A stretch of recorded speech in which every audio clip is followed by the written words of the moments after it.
সর্বশেষ যে লোকটা জান্নাতে যাবে তাকে আল্লাহ তাআলা জাহান্নামের আগুনে পোড়াতে পোড়াতে ছাই বানিয়ে ফেলবে।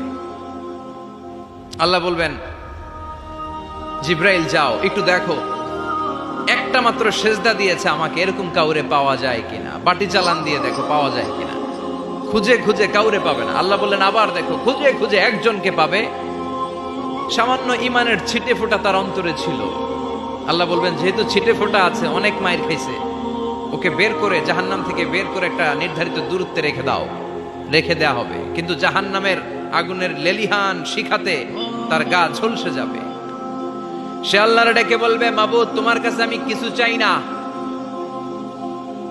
জাহান্নাম থেকে তুমি আমাকে বের করেছো, জীবন নদীর পানি তুমি আমার গায়ের মধ্যে ঢেলে দিয়েছো, আমি আবার সজীবতা ফিরে পেয়েছি। আমি তোমার কাছে জান্নাত চাই না, শুধু নিরাপদ একটা দূরত্বে আমাকে রেখে আসো, যাতে জাহান্নামের আগুন আমারে কষ্ট দিতে না পারে। আল্লাহ, আমি কিন্তু তোমার কাছে জান্নাত চাই না। কি চাই না? জান্নাত চাই না, কিন্তু জাহান্নামের আগুন আমারে কষ্ট দিচ্ছে, এতটা দূরত্বে রাখো যাতে জাহান্নামের আগুন আমার গায়ে না লাগে। আল্লাহ বললেন, ওকে রাখবো, কিন্তু আমার সাথে একটা কন্ট্রাক্টে যেতে হবে, যে এটা তোমাকে দিলে তুমি আর নতুন করে কিছু চাবা না। সে বলবে আমি রাজি, কন্ট্রাক্ট হয়ে যাবে। আল্লাহ জিব্রাইলরে বলবেন, যাও এমন দূরত্বে রাখো যাতে জাহান্নামের আগুন ওরে কষ্ট না দেয়। রেখে আসা হবে, অনেক দিন সে ওখানে আনন্দে থাকবে, আল্লাহ শুকরিয়া করবে। সে মনে মনে বলবে, বেঁচে গিয়েছি, আমি বেঁচে গিয়েছি, জীবনে আর কিছু চাই না, জাহান্নাম থেকে আমি বেঁচে গিয়েছি। অনেকদিন থাকার পরে মনে মনে ভাববে, বাইসা তো গেছি, কিন্তু নতুন করে একটু ট্রাই করে দেখি, জাহান্নামের সৌন্দর্যের দৃশ্য একটু চোখ দিয়ে অবলোকন করা যায় কিনা। সে আল্লাহরে ডেকে বলবে, আল্লাহ ইনদি সুআল, আমার একটা ফরিয়াদ আছে। কি ফরিয়াদ? আল্লাহ আগেই বলে রাখি, আমি কিন্তু জান্নাতে যেতে চাই না। আল্লাহ বলবেন, কি চাও? সে বলবে, আল্লাহ তোমার জান্নাতটা তুমি কত সুন্দর করে বানিয়েছো, আমি একটা নজর শুধু দেখতে চাই। জান্নাতের দরজার সামনে নিয়ে যদি আমারে বসিয়ে রাখো, দ্যাটস ইনাফ, আর কিছু চাই না, শুধু জান্নাতের দরজার সামনে। আল্লাহ বললেন, তুই না ওয়াদা করেছিস, তুই না চুক্তি করেছিস। সে বলবে, আল্লাহ আমারে হতভাগা বানাইয়া তোমার কি লাভ? সুবহানাল্লাহ পড়েন। আমারে তুমি হতভাগা বানিও না। আল্লাহ বলে, ঠিক আছে, আবার সিগনেচার কর যে জান্নাতের দরজার সামনে বসিয়ে দিলে আর কিছু চাবি না। সে সিগনেচার করে বলে, আমি চাবো না। আল্লাহ বললেন, জিব্রাইল বেচারারে ধরে জান্নাতের গেটের সামনে বসায় দে। এবার জান্নাতের গেটের সামনে বসে বসে জান্নাতের সৌন্দর্য দেখা শুরু করবে। সুবহানাল্লাহ। এমন সৌন্দর্য যেটা চোখ দিয়ে কেউ দেখে নাই, কান দিয়ে শোনে নাই। ওই সৌন্দর্য চোখে দেখে, কান দিয়ে আওয়াজ শুনে মাগার ভোগ করতে পারে না। অন্তরে জ্বালা আছে না নাই? এয়ার কন্ডিশনের রুমে ঢুকতে না পারলেও, এয়ার কন্ডিশনের রুমের দরজার বাইরে দাঁড়ালো, এয়ার কন্ডিশনের রুমের একটা ঠান্ডা বাতাস গায়ে লাগে না? কথা বলেন তো। ও যখন জান্নাতের দরজার সামনে দাঁড়াবে, ওর গায়েও এরকম জান্নাতের ঠান্ডা বাতাসের হিমেল ছোঁয়া গাটাকে শীতল করে দিবে। ওই শীতল হয়ে যাওয়ার পরে আর তো সহ্য হবে না, আবার আল্লাহরে ডাকবে। মনে মনে ভাববে, আর একটু ট্রাই করি না, দোষ কি, আস্তে আস্তে অনেক দূর তো আগাইছি। সুবহানাল্লাহ কইবেন না?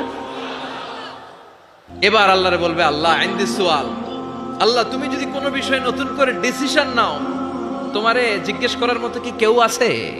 আল্লাহ বলে, না, আমি তো সব রাজার বড় রাজা, মহারাজা, আমার উপরে তো কারো কথা চলে না। ওই হতভাগা লোকটা বলবে, আল্লাহ এত সুন্দর জান্নাত তুমি বানালা, চোখ দিয়ে সৌন্দর্য দেখি, কান দিয়ে আওয়াজগুলো শুনি, হুর আর গেলমান হেঁটে বেড়ায়, এত সুন্দর জান্নাত চোখ দিয়ে দেখি, ঢুকতে পারি না, আমারে কষ্ট দিয়ে তোমার কি লাভ? ও আল্লাহ, আমারে তুমি মাফ করে দাও, জান্নাতের চিপার মধ্যে এক কর্নারে তুমি একটু আমারে জায়গা করে দাও।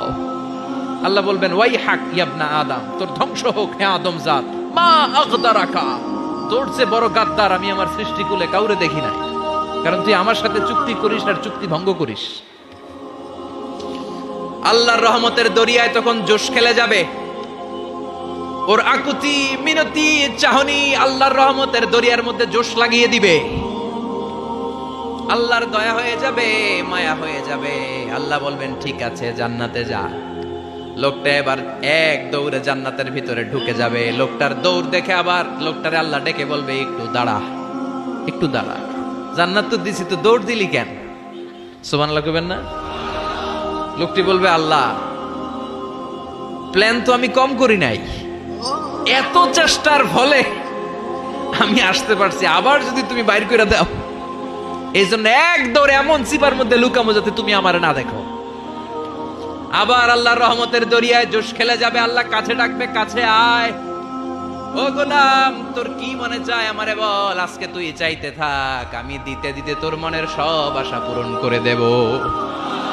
লোকটা খুশি হয়ে বলবে, আল্লাহ আমারে এটা দাও, বাড়ি দাও, গাড়ি দাও, নারী দাও, এটা দাও, ওটা দাও, একের পর এক চাইতে থাকবে, আল্লাহ সব তারে দিতে থাকবে। চাইতে চাইতে লোকটার সব চাওয়া যখন শেষ, সে বলবে, আল্লাহ আর আমার চাওয়ার কিছু নাই। আল্লাহ বলেন, নো, এত তাড়াতাড়ি যে তুমি খেলা শেষ করতে পারবা না মানু, আমার সাথে তোমার এই খেলা আরো লম্বা সময় চলতে হবে, তোমার অনেক কিছু চাইতে হবে। তুই আজকে চাইতে চাইতে তোর সব চাও আমার কাছে বলবি, আর আমি দিতে দিতে তোর জীবন ধন্য করে দেব।